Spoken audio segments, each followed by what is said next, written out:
చందాగా మారింది వైఎస్ జగన్ పరకామణి చోరీపై చేసిన కామెంట్స్.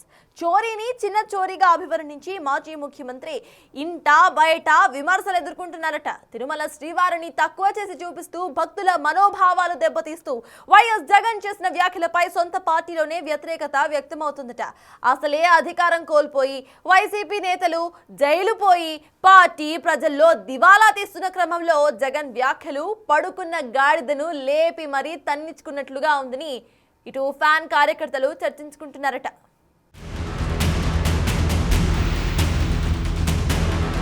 పరకామణి చోరీపై వివాదాస్పద వ్యాఖ్యలు, జగన్ కామెంట్స్ పై దుమారం, వైఎస్ అధినేతపై సొంత కార్యకర్తల ఆగ్రహం, పరకామణితోనే పరాచకాల అంటూ fire.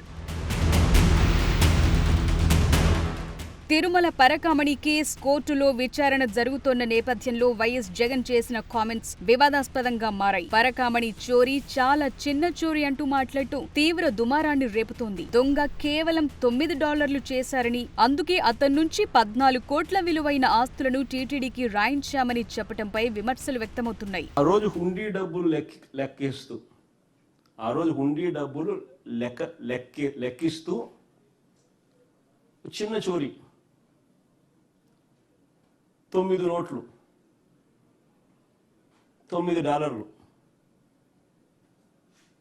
Worth 72,000 Indian currency, $9 note. అది చోరీ, లెక్కిస్తూ చోరీ. ఆ దొంగను పట్టుకున్న పోలీస్ అధికారి మరణించేలా చంద్రబాబు వ్యవస్థను దిగజార్చాడు. ఆశ్చర్యం ఇది. 72,000 విలువ చేసే $9 నోట్లను చోరీ చేస్తుండగా ఆ దొంగను పట్టుకోవడం నేరం అవుతుందా? నేను అడుగుతా ఉన్నా, ఆ దొంగను పట్టుకోవడం నేరం అవుతుందా? దీనికి ప్రాయశ్చిత్తంగా ఆ దొంగ కుటుంబ సభ్యులు 14 కోట్లు విలువైన వారి ఆస్తులను వారు దేవుడికి ఇవ్వడం తప్పవుతుందా? 2023లో వైసీపీ హయాంలో పరకామణిలో చోరీ చేస్తూ జియ్యంగారి మఠం ఉద్యోగి రవికుమార్ పట్టుబడ్డాడు. ఆ తర్వాత లోక్ అదాలత్లో రాజీ కుదిర్చి ఆయన ఆస్తులను టీటీడీకి రాసిచ్చేలా చేశారు. మొత్తం 14 కోట్లను టీటీడీ రాయించుకుంది. ఈ చోరీ రాజీ అయిన విషయాలు బయటకు రావడంతో అప్పట్లో సంచలనంగా మారింది. ఆ తరువాత జరిగిన పరిణామాలతో హైకోర్టు సిఐడి ఎంక్వైరీ వేసింది. అనంతరం విచారణ చేసిన సిఐడి, ఏసీబీ హైకోర్టుకు నివేదిక సమర్పించాయి. విచారణ సందర్భంగా ఫిర్యాదుదారుడు రాజీ అయినప్పటి ఏవీఎస్ఓ సతీష్ కుమార్ తాడిపత్రి సమీపంలో రైలు పట్టాల వద్ద అనుమానాస్పద స్థితిలో మృతి చెందాడు. అయితే ఈ కేసుకు సంబంధించి వైసీపీ నేతలు భూమన కరుణాకర్ రెడ్డి, ఎస్వి సుబ్బారెడ్డి, మాజీ టీటీడీ ఈవో ధర్మారెడ్డిలతో పాటు మొత్తం 35 మందిని విచారించారు. అనంతరం 156 పేజీల నివేదికను సిఐడి అధికారులు హైకోర్టుకు సమర్పించారు. ఈ కేసుపై హైకోర్టు ఇంకా ఎలాంటి నిర్ణయం తీసుకోలేదు. కేసు విచారణను ఈ నెల 11కు వాయిదా వేసింది హైకోర్టు.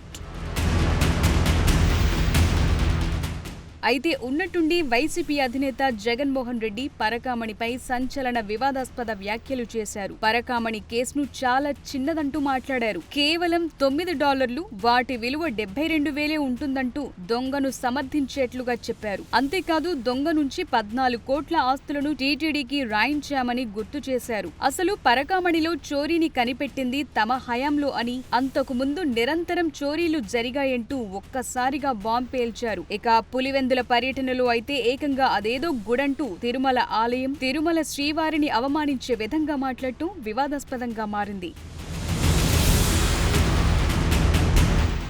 పరకామణి కేసులో వైఎస్ జగన్ తిరుమల శ్రీవారిని, భక్తులను అవమానించే విధంగా మాట్లాడుతూ ఇప్పుడు వైసీపీని డ్యామేజ్ చేసే విధంగా ఉన్నాయని ఆ పార్టీ కార్యకర్తలు అనుకుంటున్నారట. కేసు కోర్టులో ఉండగా ఇప్పుడు దీనిపై మాట్లాడాల్సిన అవసరం ఏముందని అధినేతనే ప్రశ్నిస్తున్నారట. కొందరు వైసీపీ నేతలు పరకామణి విషయంలో వైఎస్ జగన్ ను తప్పుదోవ పట్టించారని మండిపడుతున్నారట. పరకామణి కేసుపై వివాదాస్పద వ్యాఖ్యలు కూటమి పార్టీకి అస్త్రాలుగా మారాయని చర్చించుకుంటున్నారట.